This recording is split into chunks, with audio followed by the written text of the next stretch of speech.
إن الحمد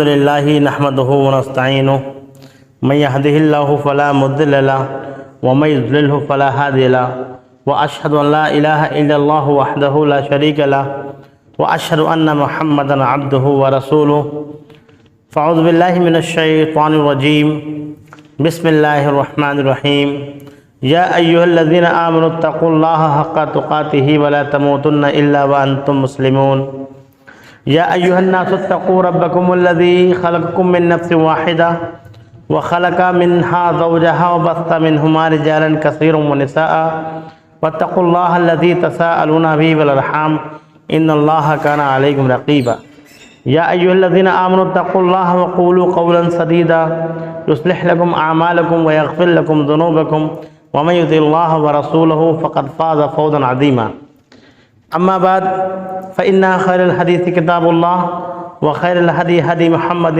صلى الله عليه وسلم وشر الأمور محدثاتها وكل محدث بدعة وكل بدعة ضلالة وكل ضلالة في النار فأعوذ بالله من الشيطان الرجيم بسم الله الرحمن الرحيم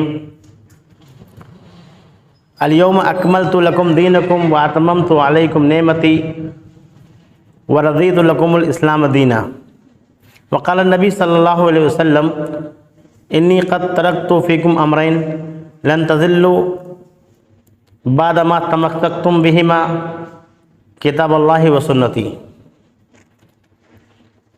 ہر طرح کی تعریف و توصیف، بزرگی، بڑائی، کبریائی اس اللہ رب العالمین کے لیے لائق اور زیبا ہیں جس نے تنہا اس کائنات کو بنایا۔ بے شک وہی خالق ہے، وہی مالک ہے، وہی رازق ہے۔ سبحان اللہ و بحمدہ سبحان اللہ العظیم۔ بے شمار درود و سلام نازل ہو تمام انبیاء اکرام پر، بالخصوص ہمارے آخری نبی و رسول شافع محشر امام الانبیاء سید المرسلین محمد رسول اللہ صلی اللہ علیہ وسلم پر، جن کے ذریعہ اللہ رب العالمین نے اس دین کو مکمل کیا اور یقیناً ہماری ہدایت و رہنمائی کا ذریعہ بنایا۔ اللہم صلی علی محمد وعلی آل محمد کما صلیت علی ابراہیم وعلی آل ابراہیم انک حمید مجید۔ اللہم بارک علی محمد وعلی آل محمد کما بارکت علی ابراہیم وعلی آل ابراہیم انک حمید مجید۔ محترم حاضرین جمعہ، بزرگوں، دینی و ملی بھائیوں، پردہ نشین خواتین اسلام، یہ جو مہینہ چل رہا ہے یہ ماہ ربیع الاول ہے اور یہ آخری ہفتہ ہے۔ چند روز کے بعد یہ مہینہ مکمل ہو جائے گا۔ اس مہینے کی نسبت جتنے بھی خطبے ہوئے ہیں اس ماہ میں وہ تمام کے تمام پیارے رسول محمد صلی اللہ علیہ وسلم کی زندگی پر ہوئے، سیرت النبی پر ہوئے۔ وجہ یہ ہے کہ پیارے رسول محمد صلی اللہ علیہ وسلم اسی مہینے میں اس دار فانی میں بھیجے گئے۔ میں نے جو بھی خطبہ مسنونہ کے بعد ایک آیت پڑھی ہے اور ایک حدیث پڑھی ہے، ان دونوں کا تعلق پیارے رسول محمد صلی اللہ علیہ وسلم کی آخری زندگی سے ہے۔ جب پیارے رسول محمد صلی اللہ علیہ وسلم کی زندگی کے آخری ایام چل رہے تھے تو ان ایام میں یہ دونوں چیزیں آپ صلی اللہ علیہ وسلم نے بیان کی۔ حجۃ الوداع کے موقع پر پیارے رسول محمد صلی اللہ علیہ وسلم کا جب رسالت کا کام مکمل ہوا، حجۃ الوداع کے موقع پر اللہ رب العالمین کی طرف سے یہ آیت نازل ہوئی، الیوم اکملت لکم دینکم واتممت علیکم نعمتی ورضیت لکم الاسلام دینا، کہ آج کے دن میری نعمت مکمل ہو گئی اور میں نے اسلام کو مکمل کر دیا، اور جو دین جس سے میں راضی ہوں وہ اسلام ہے۔ اللہ رب العالمین نے اعلان کر دیا۔ پیارے رسول محمد صلی اللہ علیہ وسلم نے تمام صحابہ کرام کے سامنے یہ اعلان کیا، کیا میں نے رسالت کا حق ادا کر دیا؟ کیا میں نے وہ بات جو اللہ رب العالمین نے جس کا مکلف مجھے بنایا تھا، کیا میں نے تم تک پہنچا دی؟ کیا میں نے وہ میسج جو اس کائنات کے خالق کا ہے میں نے ڈیلیور کر دیا؟ تمام صحابہ کرام نے کہا کہ ہاں اے پیارے رسول محمد صلی اللہ علیہ وسلم آپ نے اپنا کام مکمل کر دیا۔ اللہ کے نبی محمد رسول اللہ صلی اللہ علیہ وسلم فدا ہو امی وابی، آپ صلی اللہ علیہ وسلم نے اشارہ کیا، کہا کہ اے اللہ تو گواہ رہنا اور آپ لوگ بھی گواہ رہیں گے۔ اس روز دین مکمل ہو گیا۔ بہت سارے صحابہ اکرام یہ سمجھ چکے تھے کہ پیارے رسول محمد صلی اللہ علیہ وسلم ہم سے جدا ہونے والے ہیں۔ جب کسی کا آخری وقت ہوتا ہے، وہ آخری وقت میں جو نصیحتیں کرتا ہے، جو باتیں بتلاتا ہے، اس کو ہم لوگ بہت غور سے اور بہت اس کو نصیحت آمیز سمجھ کر کے رکھتے ہیں، چاہے وہ ہمارے گھر میں ہی کوئی فوت ہو رہا ہو، کوئی بیمار ہو، اس کا جانے کا وقت ہو، یا وہ ایسی بیماری میں مبتلا ہو جس سے شفا ہونا ممکن نہ ہو، تو وہ نصیحت کرتا ہے، وصیت کرتا ہے۔ پیارے رسول محمد صلی اللہ علیہ وسلم نے وصیت کی، نصیحت کی، پوری زندگی نصیحت سے بھری ہوئی، لیکن آخری وقت میں آپ صلی اللہ علیہ وسلم نے کہا کہ میں تمہارے درمیان دو چیزیں چھوڑے جا رہا ہوں، لن تضلوا، کبھی گمراہ نہیں ہوگے، کبھی بھٹک نہیں سکتے، کبھی تمہارے سامنے اندھیرا نہیں آئے گا اگر دو چیزوں کی روشنی تمہارے درمیان رہے گی، ایک اللہ کی کتاب، دوسرے پیارے رسول محمد صلی اللہ علیہ وسلم کی سنت۔ اللہ کے نبی صلی اللہ علیہ وسلم نے کہا کہ اللہ کی کتاب اور میری سنت کو اگر تم لازم پکڑو گے، اس کی روشنی تمہارے ہاتھوں میں رہے گی، کوئی بھی دنیا کی تاریکی تم کو بھٹکا نہیں سکتی، تم کو گمراہ نہیں کر سکتی۔ وہ دونوں چیزیں اللہ کا رحم و کرم ہے، اللہ کا شکر ہے کہ وہ دونوں چیزیں ہمارے پاس ہیں۔ لیکن جس طریقے سے اس ماہ ربیع الاول میں ہم مسلمان جلوس نکالتے ہیں اور جھنڈیاں لگاتے ہیں اور وہ اعمال کرتے ہیں جن سے پیارے رسول محمد صلی اللہ علیہ وسلم نے روکا تھا، اور دعویٰ یہ ہوتا ہے کہ ہم عاشق رسول ہیں، ہم پیارے رسول محمد صلی اللہ علیہ وسلم سے، تاجدار بطحہ سے ہم محبت کرتے ہیں۔ محبت کا معیار پچھلے خطبے میں بتایا جا چکا ہے کہ آیت الامتحان ہے، اگر محبت کا دعویٰ کوئی کرتا ہے تو اس کے لیے آیت الامتحان ہے۔ اصل امتحان وہی ہے کہ تم محبت کا دعویٰ تو کرتے ہو، کیا اتباع کرتے ہو کہ نہیں کرتے ہو؟ سورہ آل عمران کی بڑی مشہور و معروف آیت نمبر 30 و 31، قل ان کنتم تحبون اللہ فاتبعونی، کہہ دو ان لوگوں سے جو اللہ سے محبت کا دعویٰ کرتے ہیں، فاتبعونی، میری اتباع کرو، میری بات مانو، میرے پیچھے پیچھے چلو۔ یحببکم اللہ، تم اللہ سے محبت کا دعویٰ کرتے ہو، اللہ تم سے محبت کرے گا۔ یحببکم اللہ ویغفر لکم ذنوبکم، تمہارے گناہوں کو معاف کر دے گا۔ واللہ غفور الرحیم، اللہ تعالیٰ معاف فرمانے والا اور رحم فرمانے والا ہے۔ اس کے بعد دوسری آیت میں کہا اور ان سے کہہ دو اللہ اس کے رسول کی اطاعت کرو۔ اگر تم اس سے روگردانی کرتے ہو، اللہ اس کے رسول کی اطاعت نہیں کرتے ہو، تو اللہ رب العالمین ایسے انکاریوں کو، ایسے کافروں کو، ایسے انکار کرنے والوں کو پسند نہیں کرتا۔ دو آیتیں، اس میں دو باتیں، ایک ہے اطاعت، ایک ہے اتباع۔ قرآن مجید جب ہم پڑھتے ہیں تو جگہ جگہ اللہ رب العالمین نے کہا ہے کہ اطیعوا اللہ و اطیعوا الرسول، یہ حکم ہے اللہ رب العالمین کا کہ تم کو اللہ کی بات ماننی ہے اور رسول اللہ کی بات ماننی ہے۔ اللہ کی بات ماننی ہے اور یہ حکم ہے۔ اس سے روگردانی اگر ہم کرتے ہیں، اس سے اگر ہم انحراف کرتے ہیں، اگر ہم انکار کرتے ہیں، تو ہم کافروں میں سے ہو جائیں گے، اللہ تعالیٰ کے ناپسندیدہ بندوں میں سے ہو جائیں گے۔ ان اللہ لا يحب الکافرین، اللہ تعالیٰ کافروں کو پسند نہیں کرتا ہے۔ اللہ کی اطاعت، رسول کی اطاعت یہ حکم ہے۔ اتباع اس سے الگ چیز ہے۔ اتباع کسے کہتے ہیں؟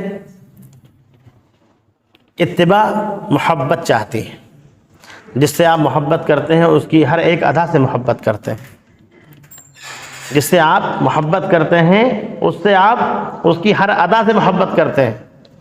پیارا رسول محمد صلی اللہ علیہ وسلم نے جو کہا، جو کیا، جس کا حکم دیا، یہاں تک کہ آپ صلی اللہ علیہ وسلم نے اگر حکم نہیں بھی دیا ہے پھر بھی ان کی اتباع کرنا۔ مثال سے باتیں سمجھ میں آتی ہیں۔ صحابہ اکرام کی ایک مثال، ایک صحابی جو دور دراز کے تھے، وہ آئے پیارے رسول محمد صلی اللہ علیہ وسلم سے ملاقات کرنے کے لیے۔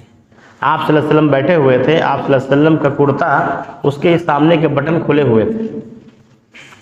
ایک ہی بار ملاقات ہوئی اس صحابی سے پیارے رسول محمد صلی اللہ علیہ وسلم کی۔ انہوں نے دیکھا کہ نبی صلی اللہ علیہ وسلم کا یہ کرتا، یہ بٹن جو ہے سامنا کا سینہ دکھ رہا تھا۔ وہ صحابی گئے، اس کے بعد لوگوں نے ان کو دیکھا، کہا کہ کبھی انہوں نے بٹن نہیں بند کیے اپنے، ہمیشہ سینہ دکھتا رہا۔ نبی صلی اللہ علیہ وسلم نے حکم نہیں دیا تھا، یہ اطاعت نہیں تھی، یہ اتباع تھی۔ وہ اسٹائل جو پیارے رسول محمد صلی اللہ علیہ وسلم کا ہے مجھے وہ کاپی کرنا ہے۔ میرے لیے اگر کوئی اتباع کرنے کے لائق ہے، میں کسی کی پیروی کروں، میں کسی کو دیکھ کر کے وہ جیسا بننا چاہوں تو پیارے رسول محمد صلی اللہ علیہ وسلم ہے۔ اور اسی کا نقشہ اللہ رب العالمین نے قرآن مجید کی سورہ احزاب کے نمبر 21 میں کھینچا ہے۔ لقد کان لکم فی رسول اللہ اسوۃ حسنہ، تمہارے لیے پیارے رسول محمد صلی اللہ علیہ وسلم کی زندگی میں بہترین اسوہ اور نمونہ ہے۔ ان لوگوں کے لیے لمن کان یرجو اللہ، جو اللہ سے ملاقات کی امید کرتے ہیں، جو اللہ سے ملاقات کی امید کرتے ہیں اور آخرت کے دن پر یقین کرتے ہیں اور اللہ کو کثرت سے یاد کرتے ہیں، اللہ رب العالمین کو خوب یاد کرتے ہیں، ایسے لوگوں کے لیے پیارے رسول محمد صلی اللہ علیہ وسلم کی زندگی میں نمونہ ہے، اسوہ ہے۔ پیارے رسول محمد صلی اللہ علیہ وسلم کی اتباع اور اطاعت یہ دو چیزیں ہیں۔ اطاعت وہ ہے کہ ہم کو ماننا ہی ماننا ہے، اس کے بغیر ہم نجات نہیں پا سکتے۔ کسی بھی حکم کا، قرآن مجید کا کوئی حکم ہو یا پیارے رسول محمد صلی اللہ علیہ وسلم کی حدیث ہو، کوئی بات ہو، اگر اس کے ہم انکاری ہیں تو ہم اپنے آپ کو مومنین میں نہ سمجھیں، مسلمانوں میں نہ سمجھیں۔ اتباع الگ چیز ہے، اتباع محبت دکھاتی ہے۔ ہم جس سے محبت کریں گے اس کے نقش قدم پہ چلیں گے، وہ جیسا بننے کی کوشش کریں گے۔ آج آپ دیکھیے کوئی کسی کو فالو کرتا ہے تو اس کا ڈریسنگ سینس کاپی کرتا ہے، ہیئر اسٹائل کاپی کرتا ہے، اس کے جیسا لباس پہنتا ہے۔ آج لوگوں نے اپنے آئیڈیل اور اپنے ہیروز بنا رکھے ہیں اور ان جیسا بننا اور دکھنا چاہتے ہیں۔ ہمارے لیے آئیڈیل اور نمونہ اور ہیرو جو ہیں پیارے رسول محمد صلی اللہ علیہ وسلم، بلکہ ہمارے لیے نہیں بلکہ سب کے لیے۔ کیونکہ پیارے رسول محمد صلی اللہ علیہ وسلم کے بارے میں کہا گیا ہے وہ تمام انسانوں کے لیے بشیر و نذیر بنا کر کے بھیجے گئے، وَمَا أَرْسَلْنَاكَ إِلَّا رَحْمَةً لِّلْعَالَمِينَ، اور ہم نے پیارے رسول محمد صلی اللہ علیہ وسلم کو سراپا تمام جہان والوں کے لیے رحمت بنا کر کے بھیجا ہے۔ تو سبھی کے ہیرو کون ہیں؟ پیارے رسول محمد صلی اللہ علیہ وسلم۔ اب ان جیسا ہونا چاہیے۔ کیا ہم نبی صلی اللہ علیہ وسلم جیسے عمل کر سکتے ہیں؟ نہیں کر سکتے، ہو ہی نہیں سکتا۔ ایک واقعہ اور سنیے۔ ایک صحابی تھے، نبی صلی اللہ علیہ وسلم کے ساتھ ہی میں رہتے تھے، آپ صلی اللہ علیہ وسلم سے بڑی محبت کرتے تھے۔ جب وہ اپنے گھر میں جاتے، اپنے کاروبار میں جاتے، اور جب کبھی بھی نبی صلی اللہ علیہ وسلم کی یاد آتی، محبت امڑتی، فوراً نبی صلی اللہ علیہ وسلم کا دیدار کرتے، آتے دیکھ لیتے۔ نبی صلی اللہ علیہ وسلم کو جب دیکھتے تو قرار ملتا۔ کیوں؟ اپنے محبوب کی ایک جھلک پانے کے لیے وہ پریشان رہتے تھے۔ یہ اصل محبت تھی۔ پھر ان کے من میں بات آئی کہ، اور پوچھا بھی نبی صلی اللہ علیہ وسلم سے انہوں نے کہ اے اللہ کے رسول یہ بتائیے، آپ کا مقام مرتبہ تو الگ ہے، آپ جیسے اعمال تو ہونے سے رہے، آپ مقام محمود آپ کو ملے گا، آپ صلی اللہ علیہ وسلم کا یہ درجہ ہے، یہ مقام مرتبہ ہے، یہاں دنیا میں ہم کو جب آپ کی محبت ستاتی ہے، آپ کی یاد آتی ہے، ہم فوراً آپ کا دیدار کرتے ہیں، لیکن جنت میں بڑے درجات ہوں گے، اور میرا درجہ، ہمارا درجہ اور پیارے رسول محمد صلی اللہ علیہ وسلم کا درجے میں بڑے سارے فرق اور انتر ہوں گے، تو وہاں کیسے ہم دیدار کریں گے؟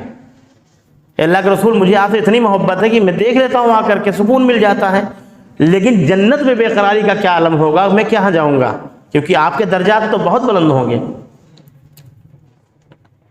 پیارے رسول محمد صلی اللہ علیہ وسلم نے کوئی جواب نہیں دیا۔ اللہ رب العالمین نے آیت نازل کی، پیارے رسول محمد صلی اللہ علیہ وسلم نے آیت نازل کی، کیا کہا؟ وَمَن يُطِعِ اللَّهَ وَرَسُولَهُ آیت نمبر 69، سورہ نساء کی آیت نمبر 69، اس میں اللہ رب العالمین اسی وقت نازل کی، وَمَن يُطِعِ اللَّهَ وَرَسُولَهُ فَأُولَٰئِكَ مَعَ الَّذِينَ مِنَ النَّبِيِّينَ وَالصِّدِّيقِينَ وَالشُّهَدَاءِ وَالصَّالِحِينَ وَحَسُنَ أُولَٰئِكَ رَفِيقًا۔ جو اللہ اس کے رسول کی اطاعت کرتا ہے، جو حکم ملے اس کو بجا لانا، اتنا صرف کرنا ہے۔ جو اللہ کی طرف سے احکام مل جائے اور جو رسول اللہ کی طرف سے احکام مل جائے فوراً عمل کرنا ہے۔ جو شخص یہ کرتا ہے اس کا معاملہ کہاں ہوگا؟ من النبیین، وہ نبیوں کے ساتھ ہوگا۔ کیا مقام ہے؟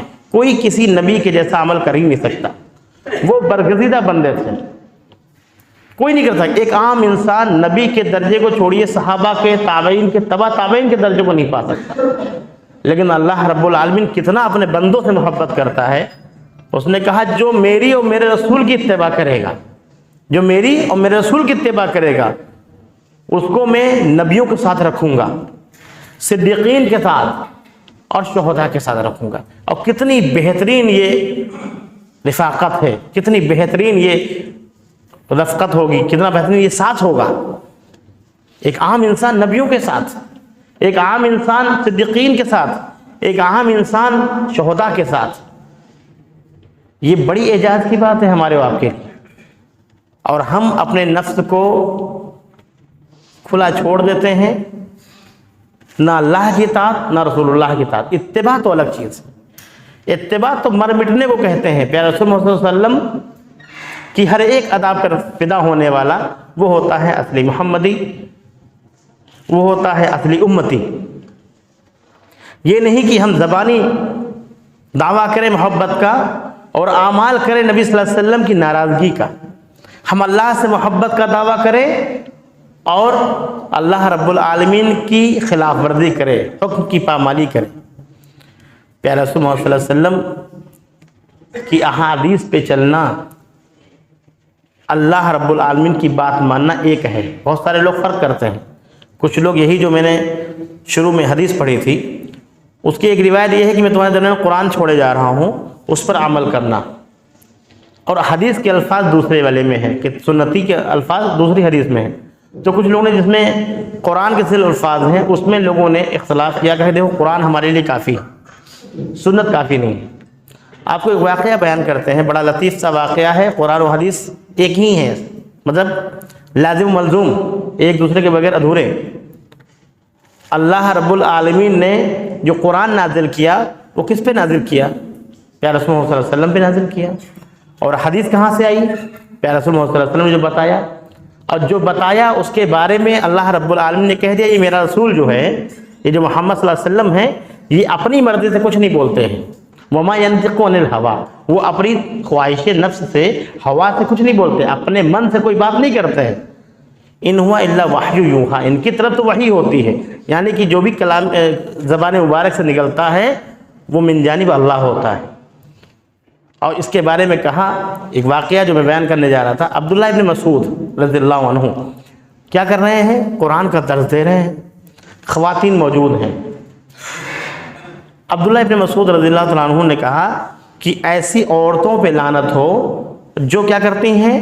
گدنے گدواتی ہیں۔ گدنے گدوانے کا مطلب ٹیٹوز جو آج کل بنتے ہیں، آپ دیکھتے ہوں گے لوگ اپنے جسم پر ٹیٹوز بنواتے ہیں، کہیں کچھ بنوایا کہیں کچھ بنوایا۔ عبداللہ ابن مسعود نے کہا کہ جو ٹیٹوز بنواتی ہیں وہ ان پر لعنت ہو، جو بال نکلی لگواتی ہیں، بال اکھیڑتی ہیں، ان پر لعنت ہو۔ اور یہ اللہ کا کلام درس قرآن میں کہا۔ خواتین گھر چلی گئیں، دوسرے دن وہ ایک خاتون نے کہا کہ اے عبداللہ، آپ نے کل کہا تھا کہ ایسی عورتوں پہ لعنت ہو جو نکلی بال لگاتی ہیں، بھمیں اکھڑواتی ہیں، چہروں کے بال نکلواتی ہیں، اور جو گودنے گدواتی ہیں، ٹیٹوز بنواتی ہیں۔ میں نے قرآن پڑھا، مجھے نہیں ملا۔ دو باتیں یہاں سے نکل رہی ہیں۔ احادیث پر آپ غور کیا کیجئے، بہت ساری باتیں نکلتی ہیں، وہیں سے مسائل نکلتے ہیں۔ یہ پتہ چلتا ہے کہ ہماری صحابیات کتنا پڑھی لکھی تھی۔ وہ ایک رات میں تراویح نہیں پڑھی بلکہ قرآن تو پورا پڑھا تھا، لیکن نظر ثانی کی کہ کہاں ہے۔ عبداللہ ابن مسعود نے جو بیان کیا وہ ایک دن میں چیک کر کے چلی آئیں۔ وہ ہمارے درمیان بھی خاتون ہیں، ہماری بہنیں ہیں، ہماری مائیں ہیں، کیا اس طریقے کا کوئی کسی کا مطالعہ ہے؟ کیا کسی کا قرآن پہ اتنا عبور ہے؟ کیا کسی کے پاس اتنا علم ہے قرآن کا کہ وہ کہہ سکے کہ میں نے قرآن پڑھا کہیں نہیں ملا؟ بلکہ لوگ کہتے ہیں ہم تو قرآن پڑھ لیتے ہیں دین نہیں ملتا ہے۔ جب معنی و مفہوم نہیں معلوم ہوگا، جب عربی نہیں معلوم ہوگی تو پورا قرآن، ہماری خواتین دیکھیے رمضان میں کتنی محنت کرتی ہیں، اور ادر دنوں میں، اور جو دیگر دن ہیں ان میں بھی بڑی محنت کرتی ہیں، ظہر کے بعد پڑھتی ہیں، عصر کے بعد پڑھتی ہیں، لیکن کیا پڑھتی ہیں؟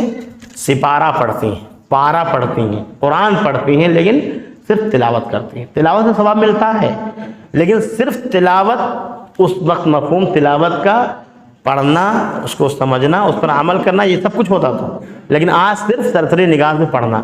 اب وہ سوچیے عبداللہ ابن مسعود کی مجلس میں بیٹھنے والی عورت، اس نے کہا کہ اس سے یہ بھی بات پتہ چلتی ہے کہ عبداللہ ابن مسعود صحابی رسول مرد ہو کر کے خاتون کو درس دے سکتے ہیں، پردے کا اہتمام ہونا چاہیے۔ جیسے پچھلے ابھی ہفتے میں ہوا تھا، یہاں پر نیچے خاتون بیٹھی تھیں الحمدللہ، اور یہاں تو انتظام تھا، نیچے دکھ بھی رہی تھی، LCD میں دکھایا گیا۔ اس طریقے سے دروس ہونے چاہیے، کرنے چاہیے، اور اس میں کوئی عیب کی بات نہیں ہے۔ ہر جگہ عورتیں چلی جاتی ہیں، آپ شاپنگ مال لے کر کے چلے جاتے ہیں، آپ ٹہلانے کے لیے کہیں بھی لے کے جا سکتے ہیں، ہل اسٹیشن لے کے جا سکتے ہیں، سب کہیں جا سکتے ہیں۔ کیا خاتون صرف مسجد میں نہیں آ سکتی ہیں؟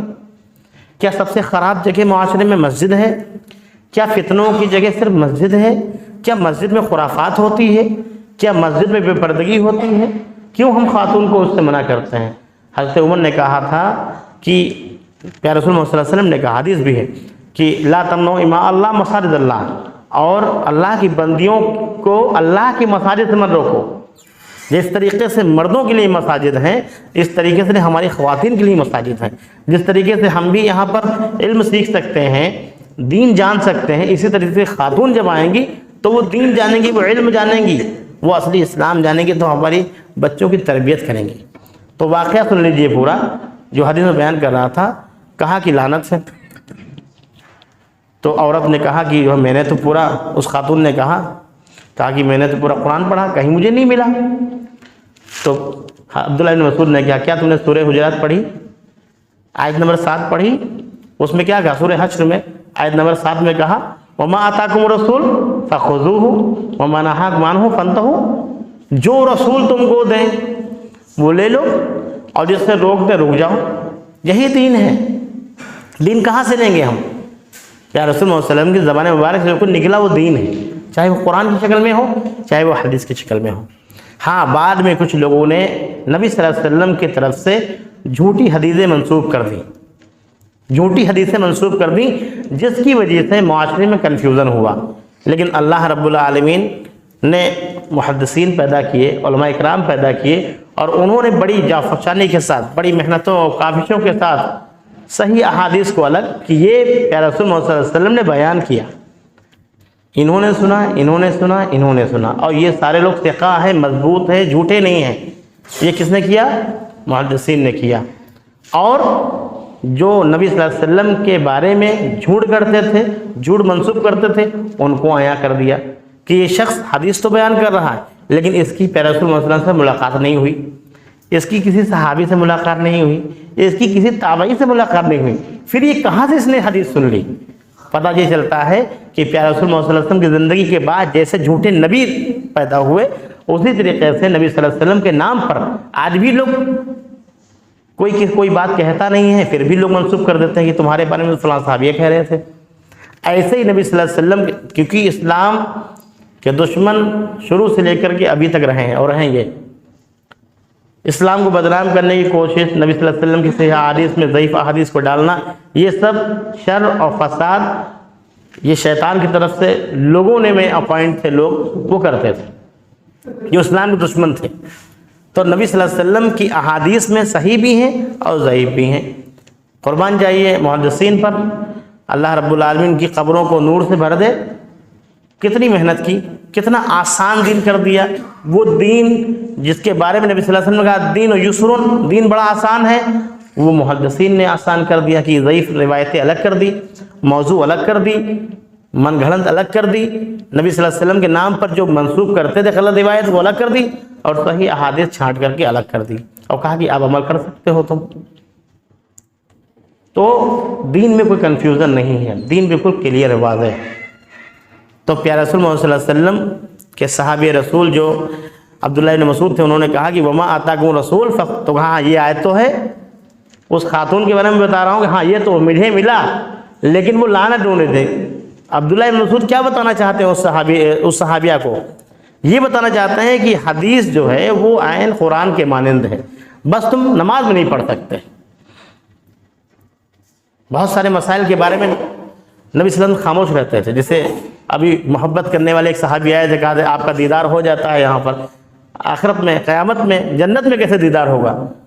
فوراً آیت نازل ہوئی۔ کبھی کبھار 1-2 روز کے بعد آیت نازل ہوتی تھی، مسئلہ تب نبی صلی اللہ علیہ وسلم بتا رہے کہ وہ جو سوال کرنے والا تھا اس کو بلاؤ، اس کے بارے میں آیت۔ نبی صلی اللہ علیہ وسلم اپنے من سے کچھ نہیں بولتے تھے، یہ بھی دلیل ہے وما ينطق عن الهوى، اپنے من سے۔ آج کیا ہوتا ہے، کوئی صاحب علم نہیں ہے، کسی کو اتنا پتہ نہیں ہے، لیکن اس سے کسی نے سوال کیا تو اب اپنی بے عزتی سمجھنے کے لیے وہ سوچتا ہے کہ ایسا اگر میں نہیں ہوں، مسئلہ بتاتا ہوں تو لوگ کہیں گے کیسے امام ہو، کیسے حافظ ہو، کیسے عالم ہو، تم کو معلوم نہیں، تو وہ کچھ بھی بتا دیتا ہے۔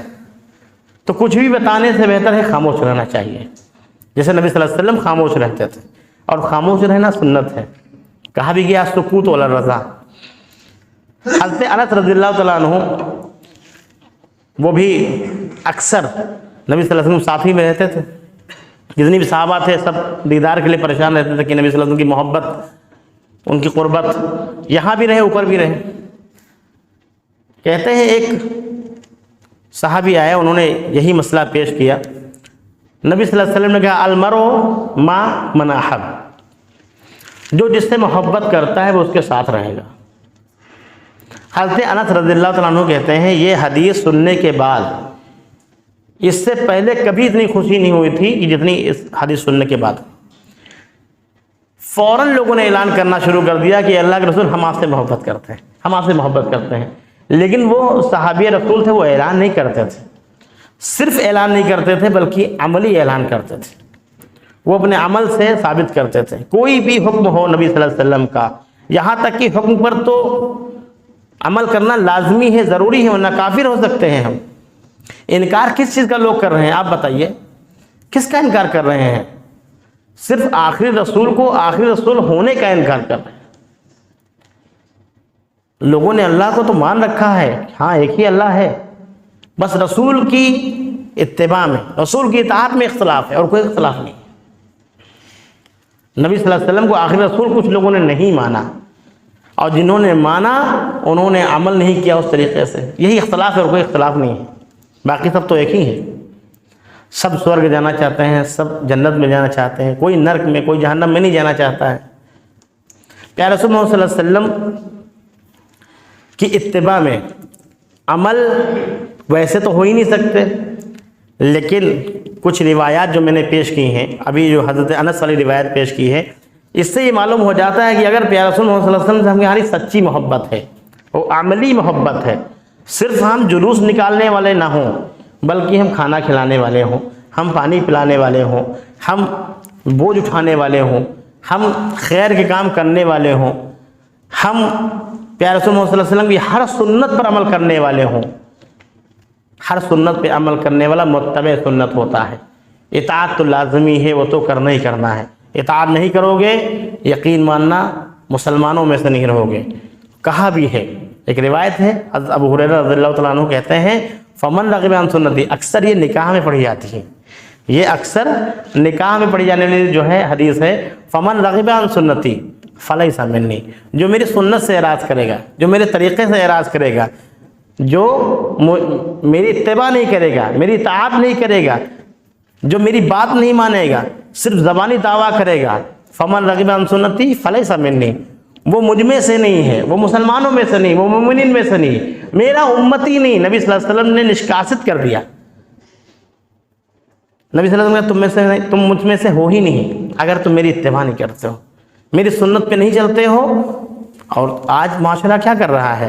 صرف زبانی دعویٰ ہے۔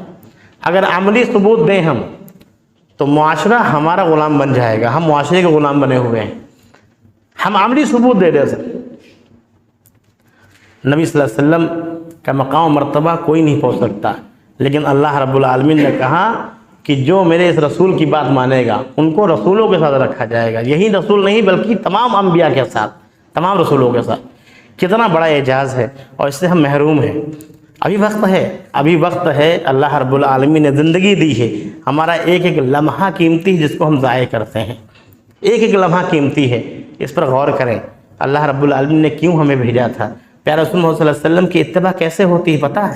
نبی صلی اللہ علیہ وسلم جب نبی بنائے گئے, اس کے بعد میں نبی صلی اللہ علیہ وسلم کی اگر اتباع کرتے ہو تو اتباع کی بات سن لو.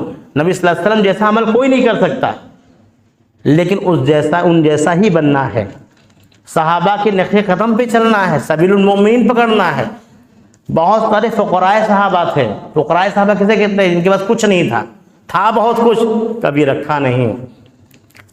نبی صلی اللہ علیہ وسلم نے نبوت کے بعد کوئی گھر نہیں بنایا, کوئی کاروبار نہیں سیٹ کیا, کوئی بلڈنگ نہیں تعمیر کروائی.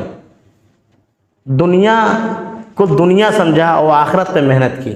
آپ صلی اللہ علیہ وسلم نے کیا کیا؟ آخرت کی تیاری کی, اپنے مشن میں لگ گئے. جو اللہ رب العالمین نے کہا تھا اس پر ڈٹ گئے, اور اس کے بعد بہت سارے حادثات ہوئے, بہت سارے واقعات ہوئے. پوری جو دوست تھے وہ دشمن ہو جائے, جو صادق کہتے تھے وہ کاذب کہنے لگے, جو امین کہتے تھے وہ جادوگر اور ساحر کہنے لگے. نبی صلی اللہ علیہ وسلم کے جتنے بھی دوست یار تھے, خاندان والے تھے, سب کے سب مخالفت میں اتر آئے. کیوں؟ کیونکہ آپ نے کوئی کاروبار نہیں سیٹ کیا, آپ نے کوئی وراثت نہیں چھوڑی, آپ نے جو آپ کو کام دیا گیا وہ کیا. ہم بھی بلا مقصد نہیں آئے ہیں. ہماری زندگی کا بھی کوئی اصول ہونا چاہیے. ہماری جو زندگی ہے یہ کسی مقصد سے اللہ رب العالمین نے ہم کو پیدا کیا ہے. کیا صرف کھانا اور یہاں سے جانا صرف یہی ہے کیا؟ نبی صلی اللہ علیہ وسلم کی اتباع کیجیے. نبی صلی اللہ علیہ وسلم کی طرح گھر تو نہیں بنا, یہ تو ہو سکتا ہے کہ ہم ویسی اتباع نہ کریں, ان کے جیسے گھر نہ بنا پائیں. نبی صلی اللہ علیہ وسلم نے گھر نہیں بنایا, لیکن ہم لوگ گھر بنا رہے ہیں. لیکن جس مشن کو مشن سمجھا اس مشن کو مشن سمجھیں. ہم اس دین کے اتمام کے لیے کوشش کریں, ہم اس کی تبلیغ کریں, اس کو قائم کریں. قائم کا مطلب یہ نہیں کہ ہم کو حکومت کا تختہ پلٹنا ہے, نہیں, بلکہ ہم اپنے اوپر قائم کریں, اپنے گھر والوں پہ قائم کریں. جس طریقے سے نبی صلی اللہ علیہ وسلم نے تبلیغ شروع کی اس طریقے سے کریں. پیچھے مڑ کر کے مت دیکھیں کہ آپ کی زندگی کیسی تھی, ابھی تک جیسی بھی گزاری ہم نے زندگی, تنہائی کی زندگی, گناہوں کی زندگی, معصیت کی زندگی, لاپرواہی کی زندگی, غفلت کی زندگی اور وقت خراب کرنے کی زندگی, اس کو پیچھے مت دیکھیے. آج سے ابھی سے دین میں لگ جائیے, پڑھیے, پڑھائیے, سمجھیے, سمجھائیے, اور اس دین کو ہر ایک بندے تک پہنچائیے, چاہے وہ مسلم ہو یا نان مسلم ہو. اگر مسلمان ہے اور اس کا عقیدہ غلط ہے, اس کے عقیدے پہ ہم کام کریں. اگر وہ نمازی نہیں ہے تو اس کو ہم نمازی بنائیں.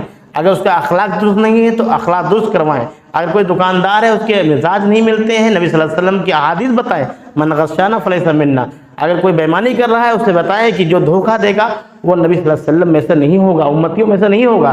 اگر تم کو امتی بن کر کے اٹھنا ہے, تم کو کاروبار میں ایمانداری کرنی پڑے گی, اپنے اخلاق کو درست کرنا پڑے گا, بھی بچوں کی دیکھ ریکھ بھی کرنی پڑے گی, اس کی اچھی تعلیم بھی کرنی پڑے گی, آخرت سنوارنی پڑے گی. اپنی زندگی کو بامقصد بنائیں, بے مقصد زندگی نہ گزاریں.